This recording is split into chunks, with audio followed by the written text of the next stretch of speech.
ba nakikibaka ka na? Sali na!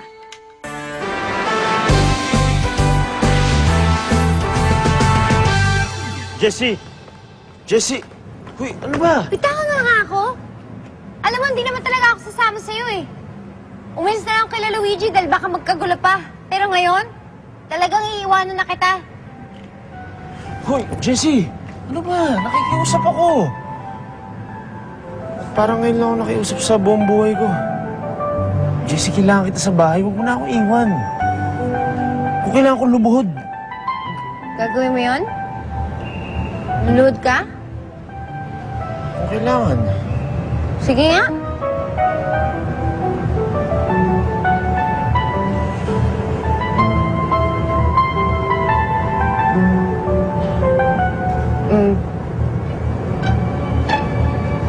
Anak na baba niyo?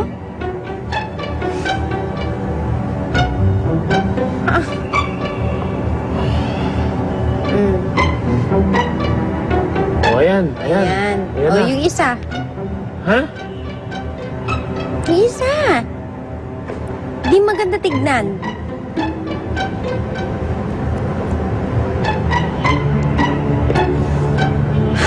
Justin, bakit mo ba ako gusto sumama sa'yo? Sabihin mo nga sa akin. Jessie. Jessie, dahil sa... Jessie. Jessie? Gusto mo talaga sumama sa kanya? Kailangan dala asawa ko siya.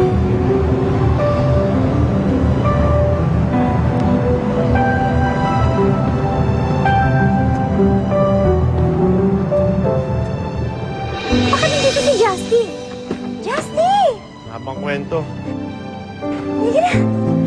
Dito naman.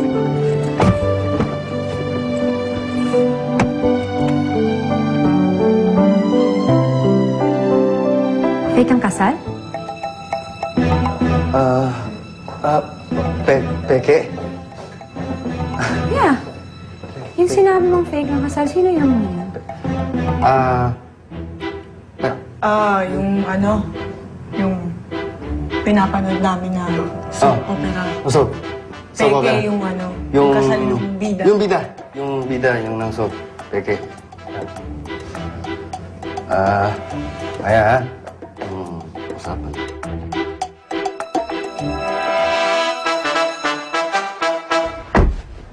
Bakit mo pa kasi ako sinusundo doon kay Luigi? Eh, bakit ka ba kasi nandun? May asawa kang tao tapos nakikitulog ka sa ibang lugar ng lalaki? Di ba?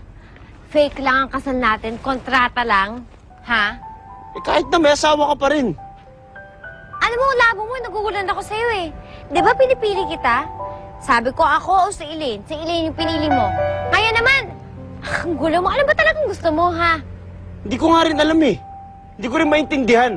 Ang alam ko lang, gusto ko nandito ka. Eh, si Elaine. Ano mangyari kay Elaine? Ilabas mo si Lynn sa usapan na to. Hindi ko siya pwede ilabas sa usapan na to dahil kasali siya sa usapan na to.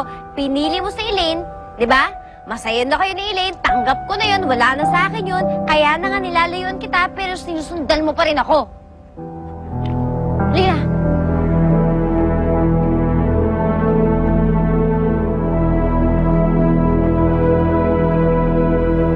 Ay, tatlong bear sa loob ng isang bahay.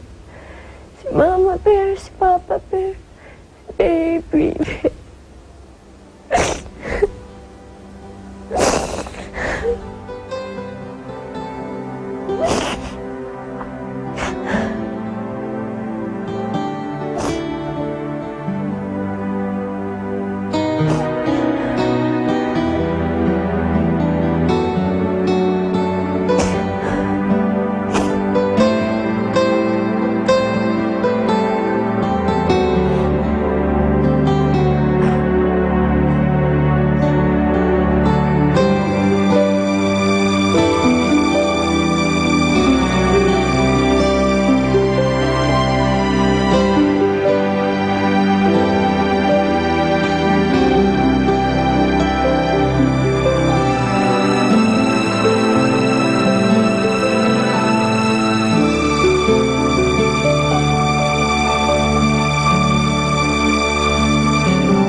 Nandito na yung kliyente ko.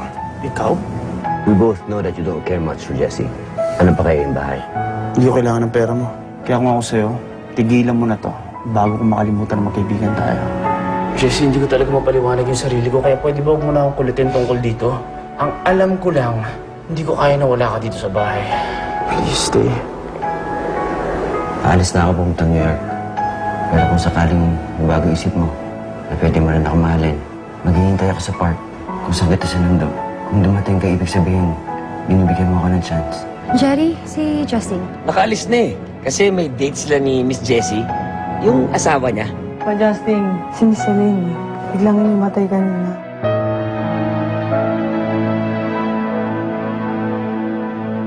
I think I've